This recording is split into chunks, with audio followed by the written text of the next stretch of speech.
On the last day of his life, May the 28th, 1971, the most decorated soldier in American history, Audie Murphy, along with 5 others, including the pilot, was leaving DeKalb Peachtree Airport in Atlanta on their way to Blue Ridge Airport in Martinsville, Virginia. Their intention was to inspect a factory that constructed prefabricated buildings with the intention of investing. The group left Atlanta around 9 a.m. on a twin-engine Aero Commander 680, like this one. The pilot was experienced flying virtually, but had no instrument rating. The weather was good leaving Atlanta, but by the time they reached Virginia, it had changed to rain and fog. Visibility was near zero. Instead of reaching their destination, Martinsville, at 11:30, the Aero Commander, tail number 9601JJ, was spotted through the dense fog, flying treetop level over Galax, Virginia, some 60 miles west of Martinsville, flying some 150 feet over town, circling and attempting to land on a 4-lane highway unsuccessfully. It then turned and headed towards the Blue Ridge Mountains, flying too low. At 12:08, the Aero Commander crashed into a Blue Ridge mountain peak, only 14 nautical miles northwest of Roanoke, Virginia. The plane was so far into the mountain forest, it was only located after 3 days of searching. Medal of Honor recipient, cowboy western actor, and songwriter Audie Murphy, along with 5 others, all perished. Audie Murphy was buried with full military honors at Arlington National Cemetery. His grave is the second most visited grave at Arlington, under President Kennedy. Audie Murphy was 46 years old. On December 31st, 1985, on the last day of his life, singer, songwriter, and TV star Rick Nelson, and members of the Stone Canyon Band boarded his rented DC-3 aircraft to travel from Guntersville, Alabama to Dallas Love Field, some 450 miles away. The band was scheduled to perform at a New Year's Eve party in Dallas that night. Nelson had performed to a sold-out crowd for the last 2 nights at his friend's Pat Upton's club in Guntersville, Alabama. The band arrived at the small Guntersville airport that morning around 10, but the flight was delayed until 2 p.m. after having trouble with one of the engines, dense fog, and 500-foot cloud cover. When the DC-3 reached 35 miles west of Texarkana, the Dallas airport received a distress call. There is smoke filling the cockpit and cabin. Where's the nearest airport? Answer, Texarkana, 20 miles away. We can't make it. We're on fire. The pilot attempted to land on a 2-lane highway just outside the small town of DeKalb, Texas, pulling up at the last moment to avoid hitting an automobile. Losing altitude and desperately trying to get on the ground as soon as possible. With everything on fire, the plane set down in this cow pasture, with the wing clipping a power pole and plowing into the distant tree line. The 2 pilots survived with severe burns. Rick and the others were lost. It was determined that the fire started from the airplane heater. By the time the crew realized there was a problem, fuel had leaked down the inside bottom belly of the aircraft and the fire exploded all at once. Rick Nelson was 45 years old. On October the 20th, 1977, On the last day of the life of original rock band Lynyrd Skynyrd, known for such songs as Free Bird, Give Me 3 Steps, and Sweet Home Alabama. The band had performed for the last time the night before at the Greenville Memorial Auditorium in Greenville, South Carolina. They planned to fly in their rented Convair 240 to their scheduled show in Baton Rouge, Louisiana. On the 19th, the crew spotted intermittent fire coming from one of the engines on their way from Florida to Greenville. Expecting that the engine would be fixed in Greenville, they were upset when it was learned that the aircraft company wanted them to fly on to Baton Rouge before work would be done on the engine. Cassie Gaines, one of the backup singers, said she'd rather ride on the equipment truck, and others said that they would fly commercial. They only changed their minds after the insistence of Ronnie Van Zant, vocalist and leader of the band. At 5 p.m., 26 members of the band and support team boarded the CV-240 for the 670-mile trip to Baton Rouge. Just west of Macomb, Mississippi, again, the band members spotted fire spitting out of the engine. A decision was made to continue on to Baton Rouge and not stop at Macomb to let the engine cool and check the fuel. It was later discovered that the pilots had been running enriched fuel to keep the crippled engine going ever since the leaving of Florida.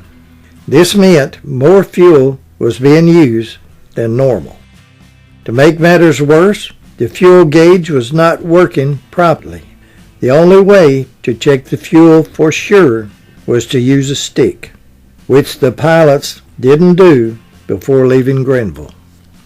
When they were 60 miles and 10 minutes flying time to Baton Rouge, both engines began to sputter. They were out of fuel. The distress call went out. We're out of fuel, turning back to Macomb. Passengers were told, we're going to crash. Survivors said that the last few minutes of the flight was silent. No engine was running, and they were just sailing. The pilots spotted a cow pasture close to a chicken farm. Their hope was to get over the tree line and reach the pasture. Unfortunately, the pilots lowered their landing gear and it clipped the top of the trees only a few hundred feet from the pasture, pulling the aircraft's nose down and crashing into the ground 5 miles northeast of Gillsburg, Mississippi. Out of the 26 on board, all were seriously injured, with 6 fatalities. Vocalist, founder, and band leader Ronnie Van Zant, 29. Steve Gaines, guitarist and vocalist, 28. Cassie Gaines, backup singer and sister of Steve, 29. Dean Kilpatrick, assistant road manager, 28. Walter Carey, pilot, 34. William Gary Jr., co-pilot, 32. On the last day of her life, November the 19th, 1917, Helen Johnstone Harris, known as the Bride of Anandale, passed away at her home in Rolling Fork, Mississippi, on land left to her by her parents, John and Margaret Johnstone. John Johnstone was a wealthy cotton broker and planter. Mr. Johnstone had passed away in 1848 at his 3-story, 40-room mansion known as Anandale Plantation, some 15 miles north of Jackson, Mississippi. In 1852, Helen's mother had the Chapel of the Cross built a quarter of a mile from Anandale in honor of her husband. In 1855, 21-year-old Henry Gray Vick son of Colonel Henry Vick, plantation owner located at Rolling Fork, just north of Vicksburg, was on a business trip for his father, taking papers to Jackson, when the wheel of his carriage broke. Stopping at Anandale to fix his carriage, Vick was invited by 16-year-old Helen and her mother Margaret to dine and spend the night. By the time he left Anandale, he had promised Helen he would return, and he did. 2 years later, in 1857, Henry and Helen were in love. They planned to marry. However, Helen's mother Margaret insisted they wait until Helen's 20th birthday. Although they were against waiting, they relented. On May the 21st, 1859, Helen's birthday was drawing near. Wedding preparations were being made. Anandale and the Church of the Cross were being decorated. Friends and family were arriving at Anandale preparing for the big day. 1 week before their wedding day, Henry Vick went on a business trip to New Orleans. He also went to hire a band for the wedding. Before leaving, Helen made him promise to be careful and to hurry back to her. While staying at the St. Charles Hotel, Vick meets James H. Staff, who had once been a good friend, but Staff had gotten mad at Vick for unknown reasons and announced to everyone at St. Charles that Henry Vick was no gentleman. To preserve his honor, Vick had no choice but challenged Staff to a duel. In the South in 1800s, honor was everything. It was said that Henry Vick withdrew his challenge, but Staff would not accept the withdrawal. Friends were picked to serve as seconds. At the duel, Vick shot high over the head of Staff, purposely missing him, thinking that Staff would reciprocate. He didn't, killing Henry Vick. Vick's body was sent back to his family in Vicksburg. Helen demanded that he be brought to her in Anandale. From Vicksburg, the funeral procession traveled through the night, arriving at Anandale a few minutes after midnight on Helen's birthday and wedding day. Helen met Vick's body with her wedding dress on and refused to take it off for several days. She refused to leave his gravesite. The family grew extremely worried about her health. They brought this iron bench for Helen to sit on. It's been in the same spot for 160 years. She made her mother promise no one would ever be buried next to Henry Vick but her. Margaret even took Helen to Scotland for 6 months to visit family, hoping she would improve. It didn't work. Same thing when she returned to his grave. 3 years after Henry Vick's death, during the Civil War, Confederate chaplain George Carroll Harris was assigned to the Chapel of the Cross. He fell in love with Helen and asked her to marry him. She agreed, but told him, "I will be a good wife to you. I will have your children, but I will never love you as I have loved Henry Vick." Helen and George lived at Anandale for several years, and then met Helen in Rolling Fork, only a few miles from the old Vick plantation. This is the Harris family, with Helen sitting in the chair and George Harris standing on the far right.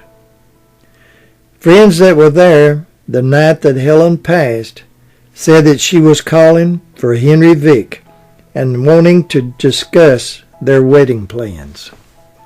Helen Johnstone Harris is buried at the Mound Cemetery in Rolling Fork. She was 78 years old.